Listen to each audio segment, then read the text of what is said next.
Dave Talks Comics, Episode 14.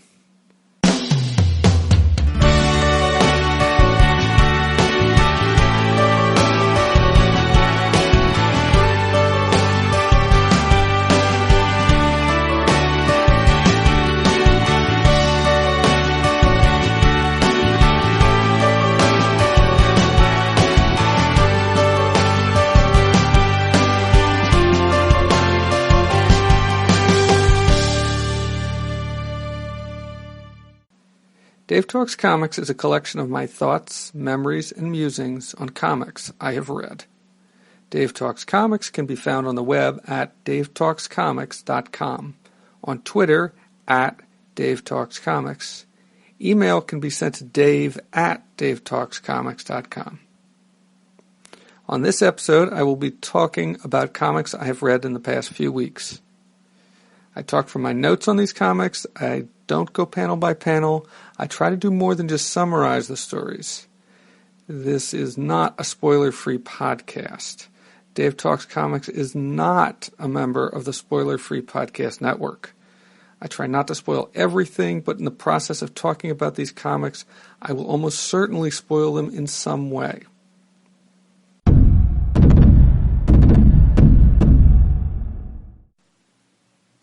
What I read. Okay, this is going to be basically a rundown of stuff I've been reading over the past month or so. Just a bunch of quick hits on what I've been reading. So the first thing, I've got a stack of comics here. First thing is Geisha. This was a short series from Oni Press, written and drawn by Andi Watson. Andi is spelled A-N-D-I, but it is a guy. He's British.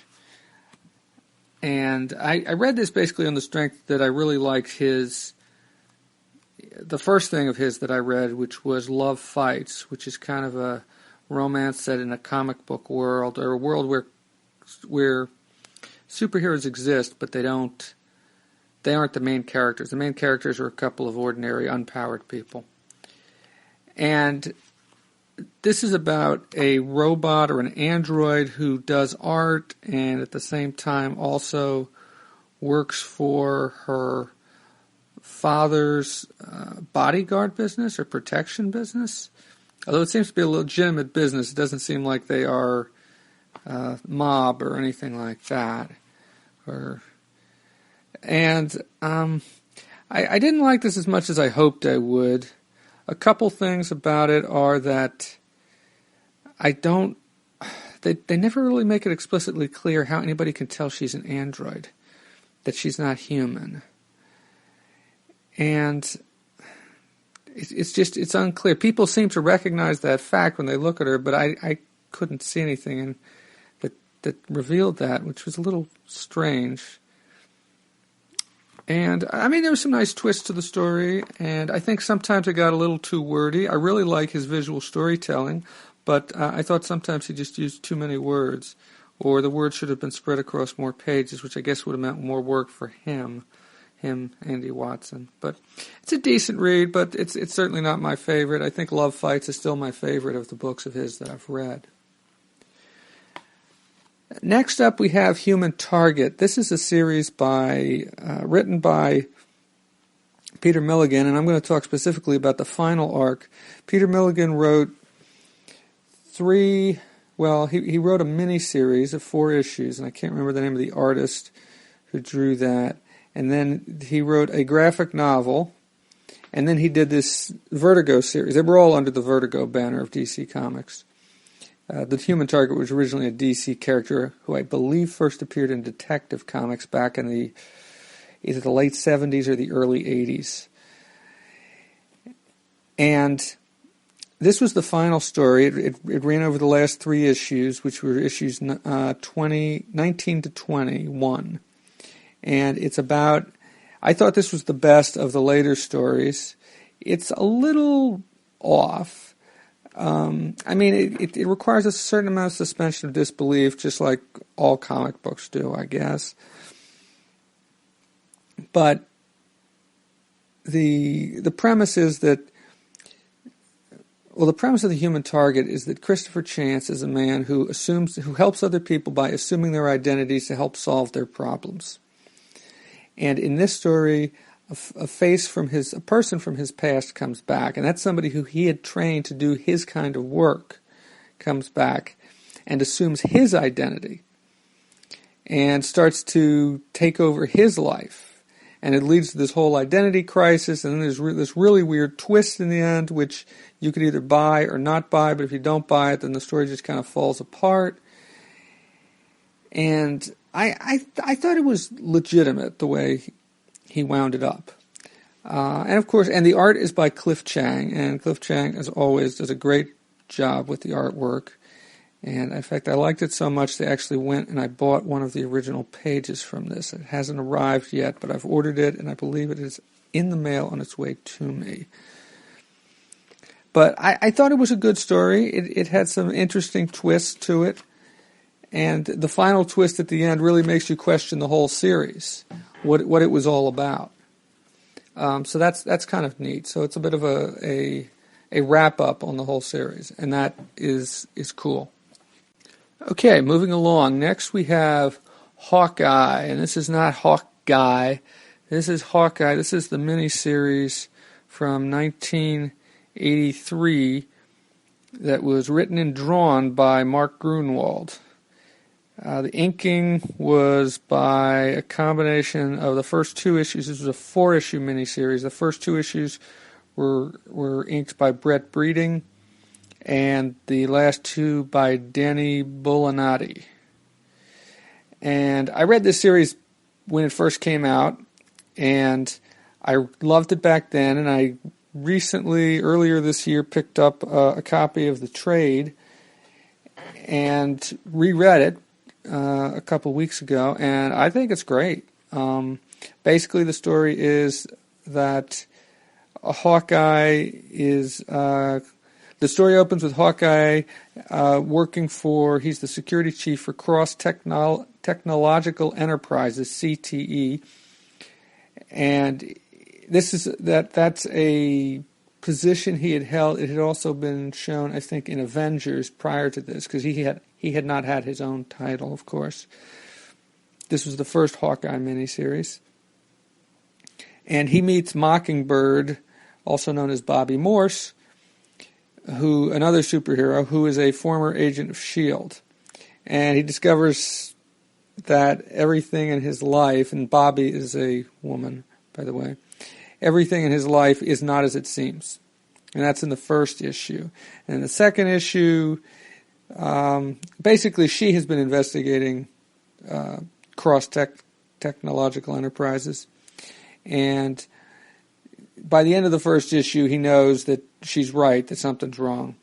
And so then they team up to investigate Cross Technological Enterprise, CTE, and they find themselves targeted for assassination. So after dodging a couple assassination attempts, Hawkeye and Mockingbird end up battling with a couple of mercenaries, villains, named Bombshell and Oddball on the subway. And then finally they get captured by Cross, who has his own, who's basically the guy who owns the business, CTE, and he decides to kill them by forcing them to fight each other with his hypnotic music, something audio, and it's kind of neat how things work out in the end. But this was the beginning of the connections between Hawkeye and Mockingbird lasted for quite some time. There was romantic entanglements. They were married for a point. I'm not sure how many years. I think it was over 20 years, at least, as far as comic publication history goes. But eventually I think something happened to her, and I don't know if they've had him involved. I'm not up on all the latest stuff going on in the Marvel Universe or even just Hawkeye stuff. But this was a great series. I thought it was well drawn. I thought it was a lot of fun, and I enjoyed it back then, and I enjoyed it today. So next there's at the Super Show, which is actually where I picked up that Hawkeye trade, I bought Mike Norton's The Curse, and this is a collection of 3 comics in one book. And all 3 of these were 24-hour comics. They were comics that Mike Norton wrote and drew on 24-hour comic book day in, I think it was 2009, 2010, and 2011. And it's a funny kind of story. The drawing, I like the art, and you can actually see the evolution of his art from one story to the next, and how he approached things differently. But the first story, which I actually bought as a single issue from Mike Norton at Super Show back in 2010, was about a guy who gets bit by a pirate, a guy in the present day who's in the park, and he gets bit by a pirate, and then he slowly finds himself turning into a pirate.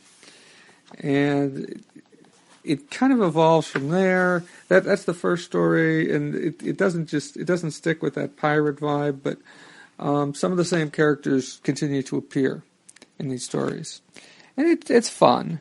I wouldn't say it's great, but it was a fun read, and I like Mike Norton's artwork. And so up next we have Marvel Tales number 190, and this is a reprint of Spider-Man number 50, Spider-Man No More. And let's see, I read this a few weeks ago. This is supposed to be a classic story, and I thought it was a very good story. I mean, it's not the first time that Spider-Man, basically what happens is that Spider-Man feels that he's just got too much going on in his life, that if he had been more diligent, he could have done a better job of protecting his Aunt May.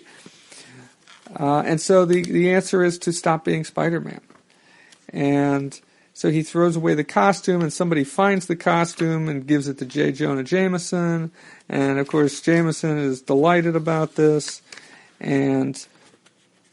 But, of course, in the end, he returns to being Spider-Man. But it's a good turnaround story. And there was a similar kind of story about 30 issues earlier, somewhere around Amazing Spider-Man number 19 or something like that.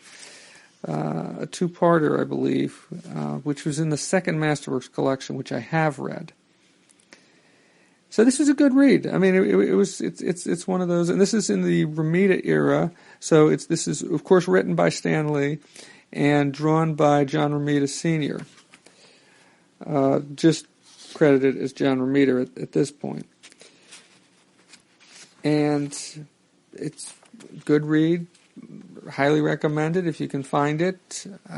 It might make sense to read some of the other stories around it, but it stands by itself as a good read, I think. Okay, Exterminators, Volume 1, Bug Brothers. This is a Vertigo series that I heard about when it first coming out. It's about an extermination business. So there was a business that deals with killing bugs and rats and creatures like that. And it centers around the main character whose name escapes me at the moment. Oh, Henry James, right. Who is an ex-con who's now working for his father, his stepfather, his mother's second husband, and in this extermination business. And it's not just straight extermination. You get there's some supernatural elements creeping in here, and there's some really creepy drawings in this too. Tony Moore, who drew all of this collection, does an excellent job, and the colors are good. And you start to see it's set in Los Angeles, and you start to see threads of things that are going to be followed up on. Now, I'd say the thing that surprised me the most about it is that I wasn't as grossed out by it as I thought I would be, because there are some really creepy scenes in here where people are, where you get all kinds of scenes with bugs. I guess they just didn't, I don't know, I've never really had a problem with horror in comic books for some reason, as opposed to horror in movies. I mean, horror in movies just doesn't appeal to me, but horror in comic books for some reason, I don't know, it's always been something I've been I've liked. And anyway, it's a good story. It like I said, it revolves around Henry James and his career as an exterminator, starting with he's basically just a rookie when the story begins, and he's learning the ropes, and so you're learning along with him. And I've already ordered volume 2, and I believe there was only 5 volumes of this, and that it ended prematurely, and so there's probably is no real ending to the story. But I'm still curious to see where it does go. Okay, finally we have X-Men, Uncanny X-Men number 205, and this story is called Wounded Wolf, and this is one that showed up on a couple of lists, and it sounded interesting enough, and so I thought I bought it, partly because it was one of these stories that got a lot of acclaim, and partly because it's just a one-off. It's just a single story.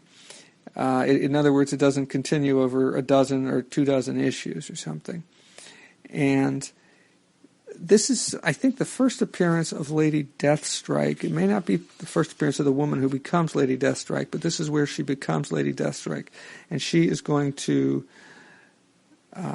she wants to get her revenge on Wolverine for what he did to her father, I believe. So there's 2 parts, basically, of this story. You start off with her getting these powers, these, I believe it's adamantium claws that come shooting out of her fingers, although it's a little unclear exactly what her powers are, and I'm not very familiar with the character. And then it shifts scenes to New York, where Wolverine has, and I'm not sure what came before this, but Wolverine has lost his memory. I'm not sure if he was fighting with Lady Deathstrike or what, but he runs into Katie Power, who's this young girl who's part of Power Pack, which is a team of young kid superheroes. And Power Pack's kind of a blind spot in my comic book reading. I've never read Power Pack. I know of them. But so a good chunk of the story then focuses around her trying to help him. And a lot of it is told from her perspective. You get her thoughts on it. And he's kind of out of it for a lot of this. And then eventually he comes back to... And I actually found that part very compelling. I thought it was really well told. I should probably mention that this was written and drawn by... This was written by Chris Claremont and drawn by... what's his name? That guy, Barry Windsor Smith. And I like the look of the book, and I think the visual storytelling is quite effective. And as I was saying, I think the parts, the writing, the dialogue with of Katie Powers is quite good. I mean, at the one hand, it feels kid-like, but it doesn't feel too dumbed down. It feels intelligent enough. And so she helps him to figure out who he is, to remember who he is, and then just about that point, Lady Deathstrike shows up with a couple of her assistants to take him down. And the rest of the issue is basically a battle between Wolverine and Lady Deathstrike. And it's a really good issue, I think. It definitely lives up to what people said about it. And although I should probably go back and read exactly what they said about it. But I thought it was a very good and very compelling issue. And I really have read very, very little of the X-Men post about 180, 181. And this was issue 205. So this was an interesting read. It makes me want to think about possibly reading more stuff. So that's it. That's the stuff I've been reading this time. And... hopefully I'll do these more frequently, and I've got plenty of more stuff that I'm reading and plenty of more stuff that I want to talk about, but that's it for now.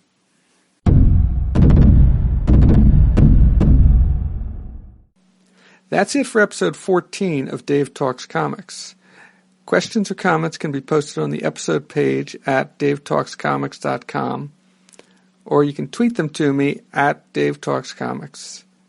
Or you can email your questions and comments to dave@davetalkscomics.com. Thank you for listening. See you next time.